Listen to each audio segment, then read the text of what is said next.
तो आज का जो हमारा टॉपिक है वो क्या है? Single inheritance.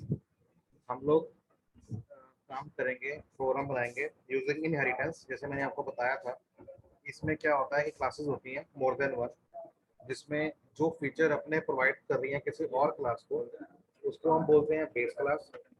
और जो फीचर ले रही है उसको हम बोलते हैं ड्राइव क्लास। सो ये दो तरह की क्लासेस चलती हैं। सो चलिए स्टार्ट करते हैं। इसको मैं रिमूव करता हूँ। रिमूव की क्या जरूरत है, बाद में चलते हैं इसको लेके। मैंने यहाँ पे क्लास बनाई जिसका नाम है बी। बी जो कैपिटल में है, ब्लॉक स्टार्ट एंड ब्लॉक बंद। फिर मैंने एक क्लास बनाई जिसका नाम है डी, और ये इनहेरिट हो रही है कहाँ से? पब्लिक पार्ट बी से। वो कैपिटल में है तो यहाँ भी आपका कैपिटल में आएगा, और ये क्लास यहाँ पे बंद हुई। सो यहाँ पे ये क्या हुआ है, क्लास डी जो है,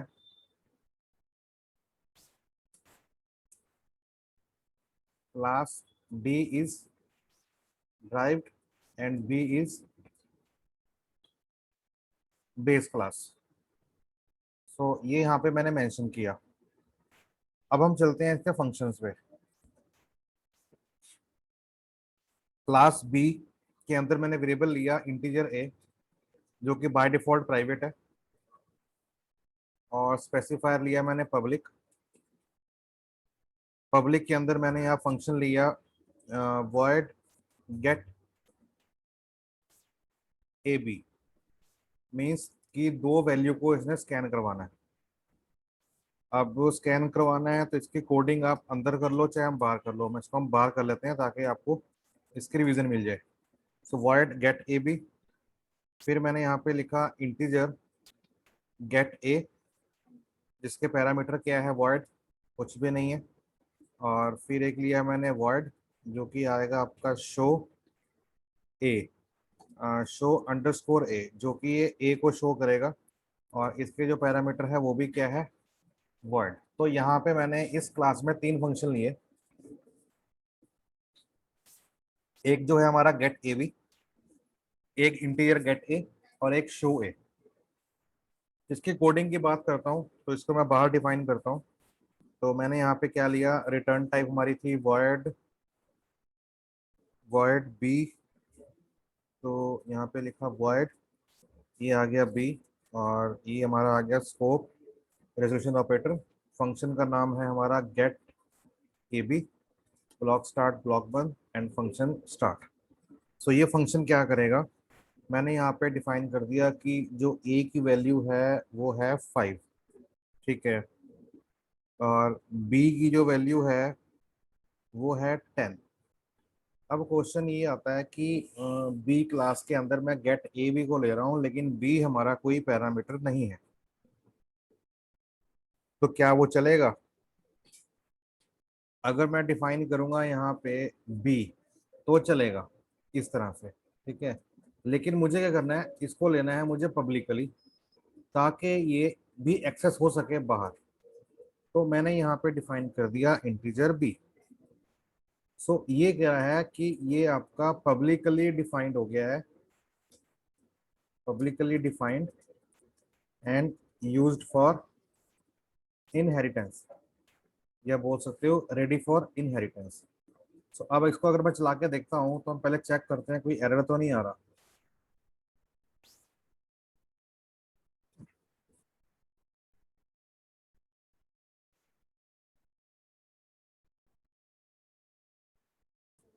तो नेटवर्क का स्लो चल रहा है।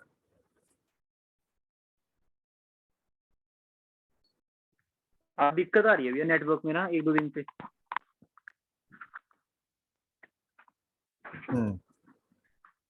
रिसोर्स टेम्परेरी अनअवेलेबल है। मेरे ख्याल से वो ही आ रहा है, कंपाइलर की दिक्कत आ रही है मेरे ख्याल।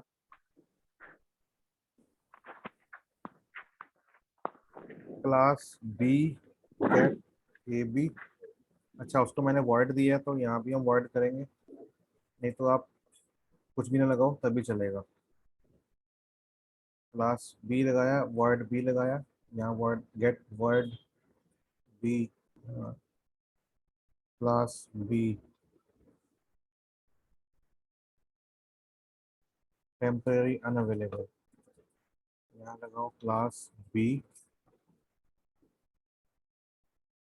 अब क्या बता रहा है, क्वालिफाइड बिफोर वर्ड। वर्ड तो यहाँ पे आएगा ही ना, अगर मैं वर्ड भी ना लगाऊं और ये भी ना लगाऊं तो उस केस में फिर क्या होगा, एरर है। वर्ड बी ऑपरेटर लगाया, एक्सेस किया मैंने गेट ए बी को, वर्ड लगाया, ए की वैल्यू 5, ओके। सो बी यहाँ पब्लिकली डिफाइंड हो गया, इसलिए शायद एरर है क्या। इसको स्टॉप करता हूँ। हाँ, इसी का एरर है कि हमने इसको पब्लिकली डिफाइन किया है। तो अगर हम इसको पब्लिकली डिफाइन हमने किया है तो हमने इसको चलाना है। अरे चल गया, ये क्या बात है, कमाल है, मैं तो कुछ भी नहीं किया इसके ऊपर।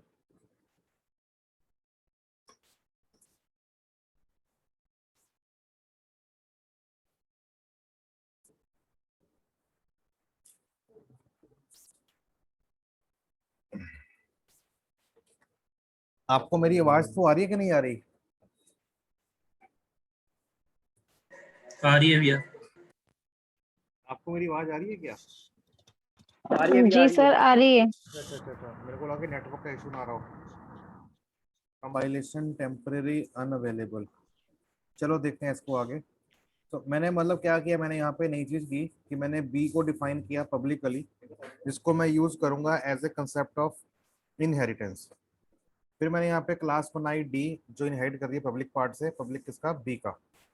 अब यहाँ पे मैंने लिया इसका प्राइवेट वेरिएबल इंटीजर सी, और पब्लिक फंक्शन डिफाइन किया, स्पेसिफायर से डिफाइन किया मैंने, और यहाँ पे फंक्शन कॉल किया मैंने वॉइड मल्टीप्लाई, रिटर्न टाइप कुछ नहीं है, वर्ड डिस्प्ले रिटर्न टाइप कुछ नहीं है।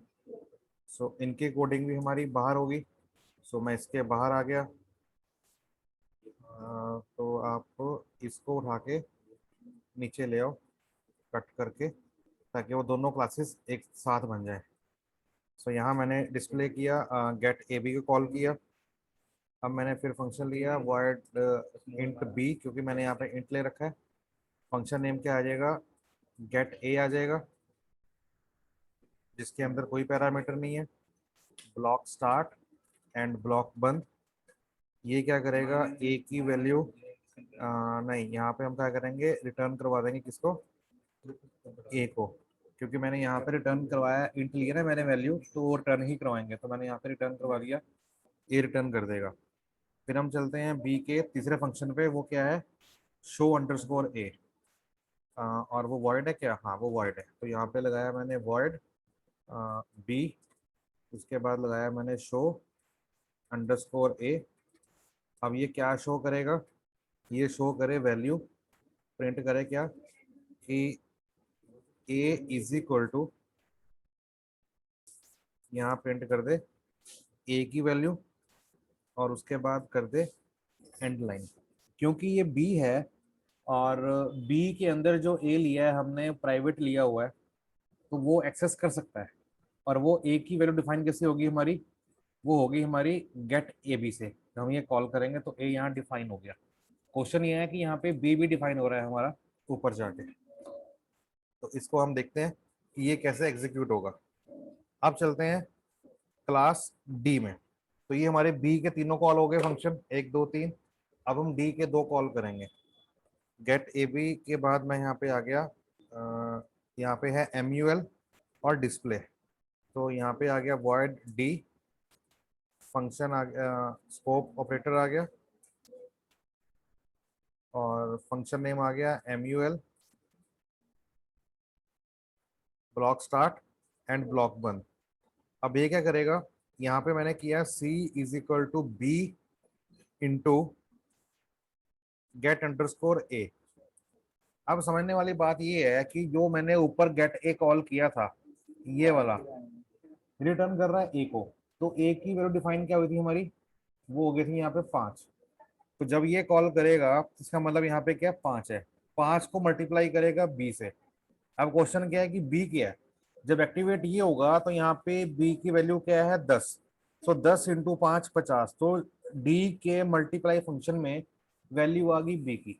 तो समझने वाली बात ये है कि जो डी है, डी क्लास जो है वो जो मल्टीप्लाई कर रहा है वो किसको कर रहा है, ये फंक्शन कॉल कर रहा है इसकी वैल्यू को उठा के जो कि पब्लिकली है, इस वैल्यू को उठा के पब्लिकली जो है और साथ में प्राइवेट को उठा के, दोनों को उठा के मल्टीप्लाई किया इसने दूसरी क्लास में जाके। तो हम कर सकते हैं क्योंकि हम यूज कर रहे हैं कंसेप्ट इनहेरिटेंस का।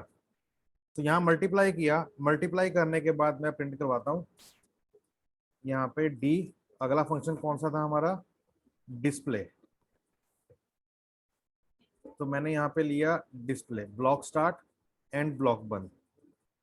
यहाँ पे मैं प्रिंट करवाता हूँ कि a इज इक्वल टू, अब a की वैल्यू क्या होगी, a की वैल्यू होगी a, फंक्शन का नाम क्या था हमारा, गेट a। तो गेट a को प्रिंट करवाया तो ये a की वैल्यू प्रिंट करवा देगा। उसके बाद एंड लाइन, उसके बाद प्रिंट करवाएगा ये b को, cout b is equal to, अब b की वैल्यू प्रिंट करवानी है तो b एज इट इज करेंगे। अब क्वेश्चन ये है कि मैं d को ले रहा हूँ, अब डी को लिया तो बी तो यहाँ पे है नहीं ना, वो तो ऊपर का फंक्शन है, वेरिएबल है। लेकिन क्योंकि मैंने पब्लिक डिफाइन किया है तो ये उसको यूज कर सकता है, कोई इशू नहीं है। यही हमने देखना है। तो मैंने यहाँ पे बी लिया, बी लेने के बाद मैंने यहाँ पे कर दिया एंड लाइन। एंड लाइन के बाद फिर मैं करता हूँ यहाँ पे सी को, क्योंकि सी में क्या है, हमने आई थिंक सी में मल्टीप्लाई किया था एक फंक्शन की वैल्यू से और एक उसकी वैल्यू से। ये देखिए सी में ऊपर आ रखा है ना, b is equal to get a. So ये हमारी बन गई क्लासेस जो हमने यूज किया है सिंपल इनहेरिटेंस। अब मेरा ऑब्जेक्ट बनेगा और वो बनेगा ड्राइव क्लास का, और ड्राइव क्लास कौन सी है, डी। तो मैंने यहाँ पे ऑब्जेक्ट बनाया क्लास डी जिसका ड्राइव ऑब्जेक्ट है ओबी, ओबी बना। फिर ओबी से मैंने कॉल किया ob dot get A B, ये फंक्शन कॉल किया। अब ये फंक्शन जब कॉल करूंगा तो क्या होगा, ये कॉल कर रहा है हमारी बेस क्लास को जिसमें फंक्शन है गेट ए बी। और ये क्या कर रहा है गेट ए बी, ये कर रहा है आपका, ये आपका कर रहा है कि ए की वैल्यू 5 है और बी की वैल्यू 10 है, ये डिफाइन कर रहा है। ठीक है, और इसको हम चलाते हैं, एग्जीक्यूट करते हैं। अब यहाँ पे एरर है B is equal to get A. अब गेट ए लिया, अब गेट ए में क्या है, गेट ए में वॉइड है, तो यहाँ भी वॉइड लगाओ, यहाँ से यहाँ तो वॉइड हटा दो। मैं यहाँ से वॉइड हटा देता हूँ कि मीन्स कोई आर्गुमेंट नहीं है। अब आ रहा gate A was not declared in the scope. Gate A declared नहीं है, क्यों नहीं है, अच्छा क्योंकि मैंने वहां पे लिया है गेट ए और वहां पे मैंने लिया है गेट अंडरस्कोर ए, यहाँ पे कुछ चक्कर पड़ा है। सो हम इसको चेंज करेंगे, यहाँ पे लगा दो गेट ए, रन करो। तो ये प्रोग्राम चल पड़ा, बट इसे करा कुछ नहीं। करा क्यों नहीं, क्योंकि मैंने अभी कॉल ही नहीं किया। मैंने सिंपल अभी कॉल क्या किया, ओबी डॉट गेट ए बी, ओबी डॉट गेट ए बी मैंने कॉल किया तो उससे क्या हुआ, ये वाला फंक्शन कॉल हुआ। ये फंक्शन हमारा डिक्लेयर्ड है, उसको डिफाइन नीचे किया गया यहाँ पे। तो उसने क्या किया, ए की वैल्यू 5 और बी की वैल्यू 10 उसने डिफाइन कर दी। उसके बाद मैं अगला फंक्शन लूंगा यहाँ पे, वो मैं लूंगा ओबी डॉट एम यू एल, ये वाला फंक्शन। अब जब ओबी डॉट एम यू एल लूंगा तो बी की वैल्यू 10 है। अब आ रहा है गेट ए, तो ये इनडायरेक्ट वे में गेट ए को कॉल कर रहा है। अब क्योंकि कंसेप्ट लगा हुआ है इनहेरिटेंस का तो गेट ए को कॉल कर सकता है। अब गेट ए क्या कर रहा है, देखने वाली बात ये है, गेट ए ये कर रहा है कि वो जब कॉल होगा तो फंक्शन क्या करेगा, रिटर्न कर देगा ए। तो ए की वैल्यू क्या है 5। सो ए की वैल्यू अगर 5 है तो यहाँ पे जो है 5 आ जाएगा, और बी की वैल्यू क्या है हमारी, वो 10 है। सो मतलब क्या हुआ कि 10 इंटू 5 इज इक्वल टू 50, इसका आंसर हो गया 50। तो सी की वैल्यू यहाँ पे होगी 50। तो ये भी कुछ नहीं करेगा क्योंकि ये इसने सिर्फ प्रोसेसिंग करी है। अब मैं करवाता हूँ प्रिंटिंग। सो प्रिंटिंग के लिए मैंने क्या किया, मैंने यहाँ लगाया ओबी डॉट शो। अब शो किसको करे, ये शो करे अंडरस्कोर ए जो मेरा बना हुआ है, और शो ए क्या कर रहा है, इसको कॉल कर रहा है। अब इसको कॉल कर रहा है तो क्या करेगा, सी आउट ए की वैल्यू, ए की वैल्यू क्या आती है हमारी 5। चेक करते हैं 5 आ रहा है कि नहीं आ रहा। अच्छा डबल कमेंट भी लगाया मैंने ना, 2 बार आने थे। ए की वैल्यू 5 आनी चाहिए। ये देखिए a is equal to 5 means perfect है, अभी तक कोई इशू नहीं है। अब चलते हैं अगले पे। अब मैं लगाता हूँ यहाँ पे ओबी डॉट डिस्प्ले।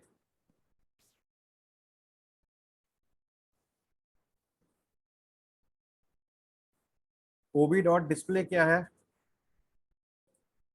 रन किया, डिस्प्ले गेट ए की वैल्यू प्रिंट करेगा 5, बी करेगा 10 और सी करेगा 50। चेक करते हैं एक बार। रिसोर्स टेम्परेरी अनअवेलेबल, ये क्या प्रोग्राम आ गया, बेकार से प्रॉब्लम है तो। हाँ आ गया। ये देखिए ए की वैल्यू 5, बी की वैल्यू 10 एंड सी की वैल्यू 50। ठीक है, ये इससे आई डिस्प्ले से। डिस्प्ले के बाद अब मैं एक्सेस करता हूँ बी की वैल्यू को। अब बी की वैल्यू जो थी हमारी वो थी गेट क्लास बी के पब्लिकली पार्ट में, जबकि ऑब्जेक्ट मेरा बना हुआ है डी का। तो क्वेश्चन ये है कि क्या डी के ऑब्जेक्ट के थ्रू मैं पब्लिकली वैल्यू को डिफाइन कर सकता हूँ, कर सकता हूँ। कैसे होगा, मैंने ऑब्जेक्ट लिया इसका, ये क्या बना है ओबी, तो मैंने यहाँ पे लिया ob, ob dot b is equal to 100, यहाँ पे वैल्यू मैंने डिफाइन कर दी। अब मैंने क्या किया यहाँ पे, सेम जैसे मैंने ऊपर किया था, यहाँ पे गेट ए बी के बाद मल्टीप्लाई कॉल किया, मल्टीप्लाई कॉल कर देगा, एंड मल्टीप्लाई के बाद फिर मैंने कॉल किया डिस्प्ले। ये डी का नहीं आएगा, ओबी आएगा, ओबी डॉट मल्टीप्लाई। अब चेक करते हैं। तो पहले यहाँ पे क्या करेगा, बी की वैल्यू 100 हो गई, फिर मैंने कॉल किया मल्टीप्लाई, इसको कॉल किया। सो बी में है 100 और ए की वैल्यू क्या है यहाँ पे 5, तो 100 इंटू 50, 100 इंटू 5, 500 डिस्प्ले किया, तो ये प्रिंट कर देगा ए की वैल्यू। ए की वैल्यू क्या है 5, बी की वैल्यू क्या है 100, सी की वैल्यू क्या है 500। चेक करते हैं।